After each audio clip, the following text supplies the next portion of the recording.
Supplies you're going to need are the bleeder valve itself, which you can get from a home center or online. Um, and then you'll need a plug for the other side that I showed you earlier, and that's a 1/8" MIP. It's brass. You'll need a to drill the hole and tap the hole. You'll need a kit. I got this off Amazon, and it's a pipe tap kit. It looks like the tap itself is 1/8 by 27, and the drill bit is, looks like it says 21/64. This was a kit, so you can pick that up. Combo pack, it says.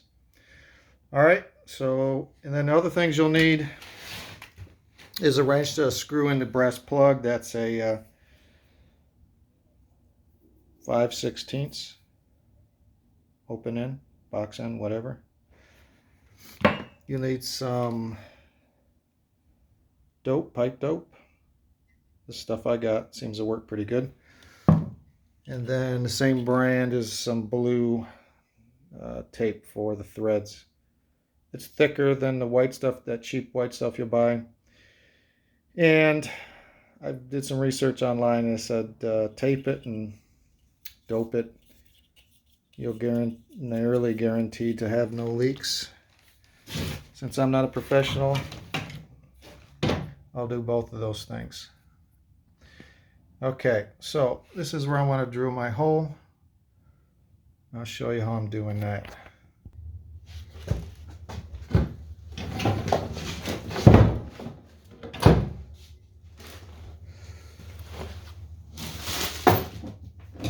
Okay.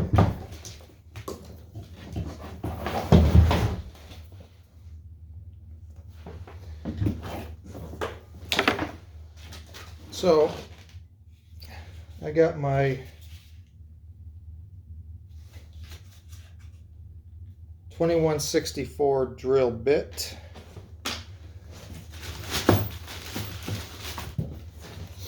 I also got some oil to put on the end here so it conserves the sharpness of the bit.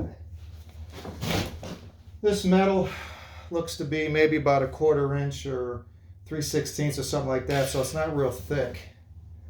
So I'm just going to start on my section. You want to be up as high and over as high as you can get, so that you know, any air trapped at the top will come out. Now it looks like they had, this radiator may have been very well produced from the factory with both hot water and steam in mind, but, and this looks like it would, where a bleeder would have went, except that, because it's the highest up on here, which is really the preference, except I'm not drilling through that thick ass piece of metal there, so I'm just going through the sidewall here. It's much thinner. That could be a bad thing if you don't have enough teeth to create a good seal on the threads, but that's what I'm doing, hoping heck it works. So high as possible, but you gotta let the bleeder seat. So the seat of the bleeder needs to go as much against there as possible. So in this case, there's some ribs here, so you got to make sure it doesn't interfere with that. So anyway, we'll just get it right here and go from there.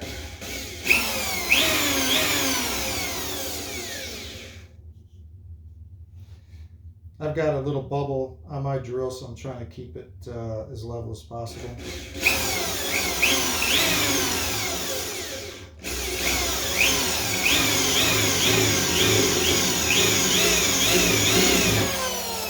I'll put some oil on it every now and then.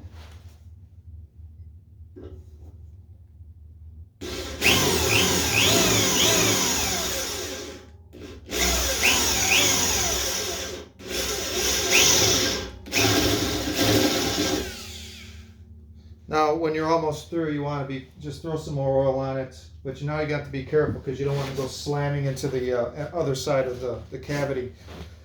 Cast iron is very brittle, and it's very easy to break.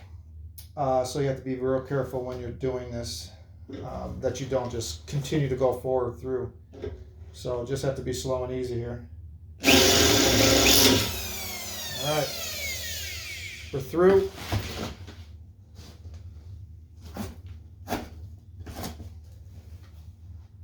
Wipe off the mess.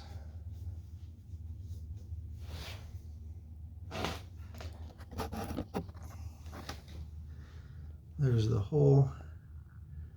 It's maybe, I don't know if it's quite a 1/4 inch thick, but it's probably close to that. Maybe 3/16.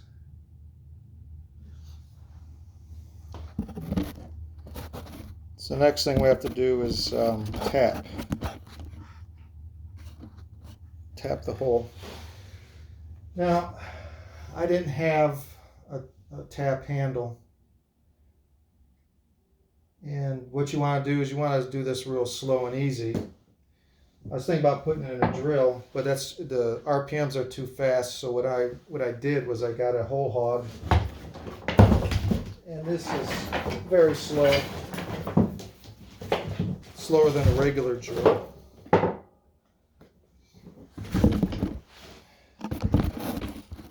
Sorry about that. And I can control it a little better. Hole hog.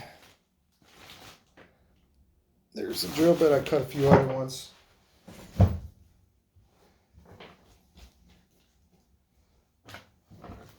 Okay.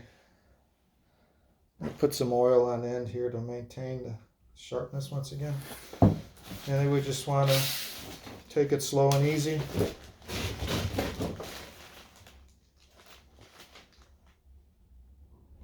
You have to make sure this thing is level as much as possible.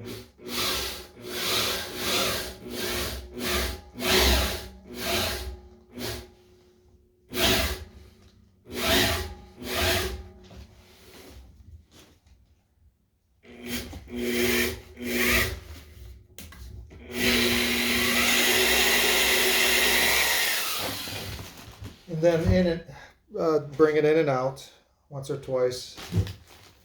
Put some oil in it.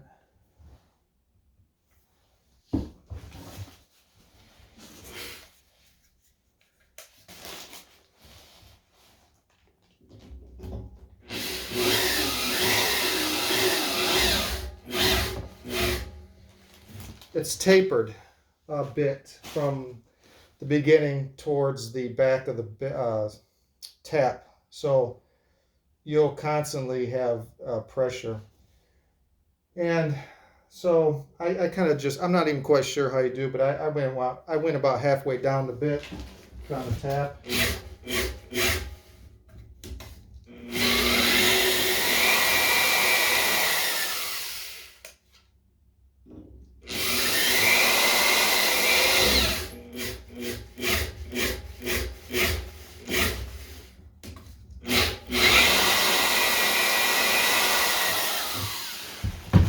So again, cast iron being brittle, you got to be careful, because if you're supposed to use the hand tool, because you'll never apply so much force that you break it, like this tool I'm using.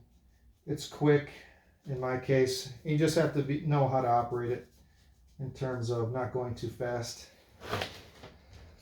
Now, I've got my thread, so I got to find my, there it is. Okay, there's my bleeder again.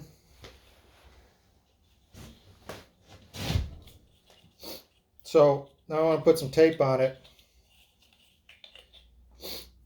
And what you want to do when you screw it in, you don't want the tape to be unraveling while you're screwing in. You want the tape in the right direction. So hold it in your hand, start at the bottom, and just come towards you, come towards your body. That way it'll be in the right direction. 3-4 layers. Really, you can have a lot, but 3-4 layers should do the job. I'm not the greatest at doing this, but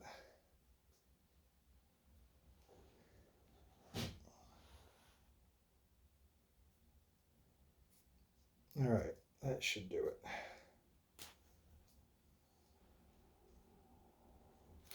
Break off the end there a little bit. Kind of tighten it up with my fingers. All right. So next thing I want to do is put some pipe dope on it. This is stuff I use from this brand. I've been using this all over the place in my little plumbing projects. Always stays soft. It never really dries completely. So put some on there. Stuff is like glue, so get, you know, it'd be a good idea to wear some gloves, I guess, some latex gloves, but I don't have any right here. So I'm just spraying it on there. All right, so there's that on there more or less. Okay. So I'm going to go ahead and screw that right in there like so.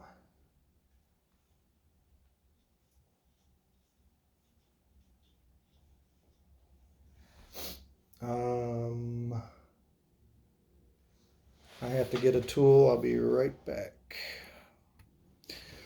Okay, because I couldn't find the right wrench, I got the universal wrench.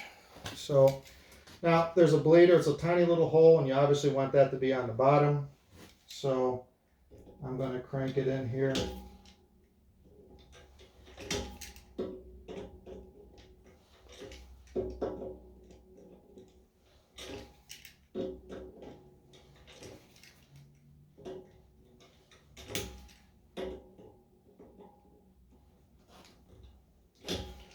Now you have to kind of know where you're at with it. You know, this thing is not going to, it's not going to seat all the way and that hole be on the bottom. That would be pure coincidence. So you really have to kind of know when to stop turning, you know, and have the hole at the bottom. So I'm pretty close to that point right now. So there's the hole right on top. Can't really see it. The hole's right there on the top. And I know that I'm not going to get a hole and a whole nother revolution of it, so I'm just going to turn it at this point till it's pointing the bottom. Right there. And that should do it. The pipe dope and the tape should compensate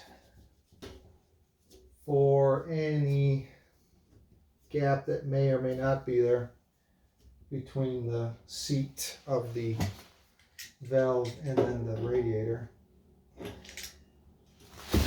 So hopefully that holds. So that is a little bleeder. And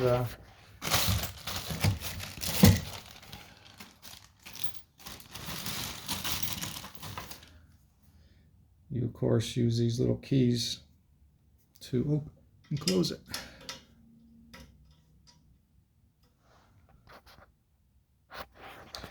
And that's that. All right. So if you have to do it, I think I pretty much showed you everything you need to do it with. Okay. Have a good one.